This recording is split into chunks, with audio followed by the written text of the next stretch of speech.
Olá, estamos de volta com mais um vídeo, explicando como obter dados, e baixar os dados meteorológicos do Instituto Nacional de Meteorologia, o INMET. No vídeo anterior, eu mostrei como baixar dados mais recentes, dados atuais, a partir das estações meteorológicas. Mas você pode querer, para o seu trabalho, consultar uma série de dados mais antigas, de 10 anos atrás, 20, 30, 40, 50 anos atrás. Tá? Esses dados não estão disponíveis naquela outra metodologia por estação. Tá? Para isso, para esses dados mais antigos, nós vamos precisar obter os dados do banco de dados meteorológicos do INMET. Tá? Para fazer isso, já estou aqui no site do INMET. Você vai aqui no menu superior, entrar em dados meteorológicos. E agora, em vez de ir lá no mapa das estações, você vem nessa primeira opção aqui, ó, banco de dados meteorológicos. Aqui vai ter um roteiro, de que você deve fazer, tá? Como que você deve proceder. Tá? Então você dá uma lida aqui nessas informações e aqui no final da página clica em prosseguir. Aqui você precisa colocar um e-mail válido, tá? Porque tanto a confirmação quanto os dados que você solicitou, eles vão vir nesse e-mail. Tá? Então vamos colocar um e-mail válido aqui.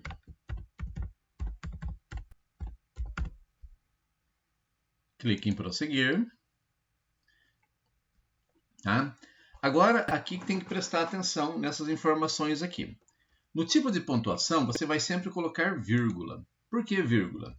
Porque se você for utilizar esses dados no Excel, para fazer algum cálculo, ou alguma tabulação, o Excel em português divide as casas decimais em vírgula. Nos Estados Unidos, por exemplo, a numeração decimal ela é dividida em ponto. Então, um exemplo, temperatura. 32,5, 32 graus e meio, 32,5. No Brasil é falado com vírgula, usado vírgula. Nos Estados Unidos seria 32,5. Tá? Porém, como eu disse, o Excel do Brasil, ele trabalha com vírgula. Tipos de dados. Aqui você vai escolher se você quer dado horário, tá? Que ele vai buscar em estações automáticas, dados diários ou mesmo dados mensais. Tá? Eu vou colocar aqui dados mensais, tá? Mas você pode colocar diários também. Tipo de estação, automática ou convencional. Tá? Se você estiver buscando dados muito antigos, tá? Tem que ser a estação convencional, porque as estações automáticas são relativamente recentes no nosso país. Tá? Se você colocar dado horário aqui, ela tem que ser de estação automática. A estação convencional não tem os dados em escala horária, apenas as automáticas. Então, como eu coloquei dados mensais, convencional.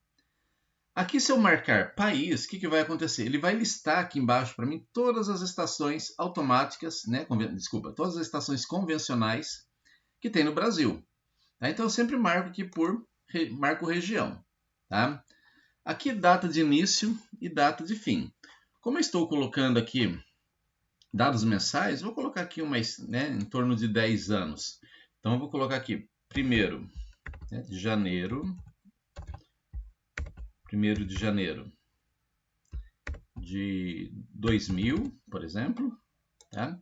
Até 31 de dezembro de 2010, 2009, vou pegar 10 anos aqui. Tá? Então, 10 anos aqui. Como eu marquei região aqui em cima, que vai marcar qual região que eu quero. Tá? Então, só para experimentar mesmo, para demonstrar para vocês, vou colocar aqui região sul. Tá? Aqui nas variáveis, o que eu quero, quais dados meteorológicos eu preciso. Então, aqui tem uma série, direção predominante do vento, evaporação do Pichet, que é um equipamento, o evaporímetro de Pichet, evapotranspiração potencial, evapotranspiração real, insolação, nebulosidade, número de dias com precipitação de chuva, precipitação total, pressão atmosférica a nível do mar, tá? E assim por diante. Então, eu vou marcar aqui precipitação total, temperatura média compensada mensal, porque eu quero precipitação e temperatura. Mas eu poderia marcar todos aqui. Tá? Agora aqui, como eu marquei aqui em cima região e marquei a região sul, ele abriu para mim aqui todas as estações existentes no sul do Brasil. Tá? Então veja bem, se eu coloco o país aqui em cima, tá? Então todas as estações iriam aparecer para mim aqui. Então eu vou pegar uma aqui só para teste, Maringá, lá no Paraná. Tá? Rolo a tela até embaixo e clico em prosseguir. Essa aqui é a tela de confirmação. Então a data do início, a data do fim, as variáveis que eu quero, precipitação total e temperatura média compensada, e Maringá, tá? A estação de Maringá. Então eu clico em confirmar. Ah, errei alguma coisa aqui. Só clicar em voltar e ir lá, né, alterar o que você errou. Tudo certo, clique em confirmar. Tá? Confirme sua requisição clicando no link recebido no e-mail. Tá? Então agora nós vamos, né, isso vem rapidamente, já chegou aqui. Tá? O e-mail aqui, ó, BDMAP. Tá? Eu abro o e-mail, tem um linkzinho aqui, ó, para confirmar sua requisição, acesse. Cliquei aqui, vai aparecer uma mensagem dizendo que sua requisição foi confirmada, está na fila para ser processada. Tá? Você pode pensar assim, nossa, né, vai demorar isso. Tá? Não, é rapidinho. Tá? Leva aí de alguns segundos até 1 ou 2 minutos. Tá? O que eu tenho que fazer agora? Agora eu tenho que ficar esperando lá no meu e-mail. Tá? Vou deixar aqui a tela do e-mail aberta, ó, já chegou. Tá? Daí o que acontece agora? Chegam 2 e-mails. O primeiro falando, sua requisição começou a ser processada, e o segundo, sua requisição foi concluída. Olha só, levou menos de 1 minuto, né, entre a confirmação e chegar aqui os dados. Então, como foi concluído, eu clico aqui nesse último, dizendo que foi concluído.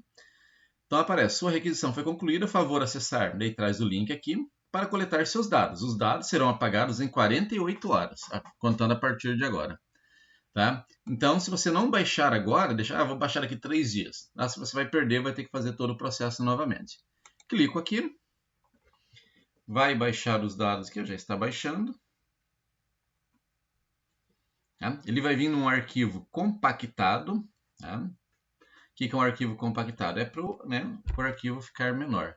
O que você precisa fazer agora? Você precisa descompactar isso. Deixa eu ver onde foi parar, que eu não lembro. Tem que observar bem onde que vai o seu... Agora sou eu que estou perdido. Vamos ver aqui. Vou mostrar na pasta. Veio aqui para a pasta de downloads. Olha, ele está compactado. Que você, né, sempre que tiver uma pastinha com um zíper, tá? Ó, pasta compactada. Tá? Você precisa descompactar, senão você não consegue trabalhar com esses dados. Tá? Como você descompacta? Clica com o botão direito do mouse sobre a pastinha, tá? E procura, né, o Windows, ele já vem, né, com o WinZip instalado, que é esse aqui, ó, extrair tudo. Tá? Clica com o botão direito, extrair tudo, extrair. Já abriu então aqui a pasta, né? Tem uma outra pasta com a pasta dentro e aqui os dados em Excel, né, ou qualquer outra planilha eletrônica. Só aguardando aqui para abrir. Ó, já abriu aqui os dados, então, ó, da estação de Maringá. As datas, ó, 31 de 2020, 29 de 2 de 2020, não, desculpa, 31 de janeiro de 2000.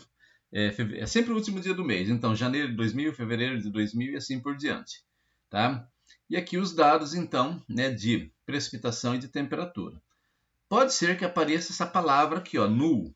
Null aqui, null aqui, null aqui, tá? Vamos ver se tem mais algumas, só essas, tá? O que é esse null?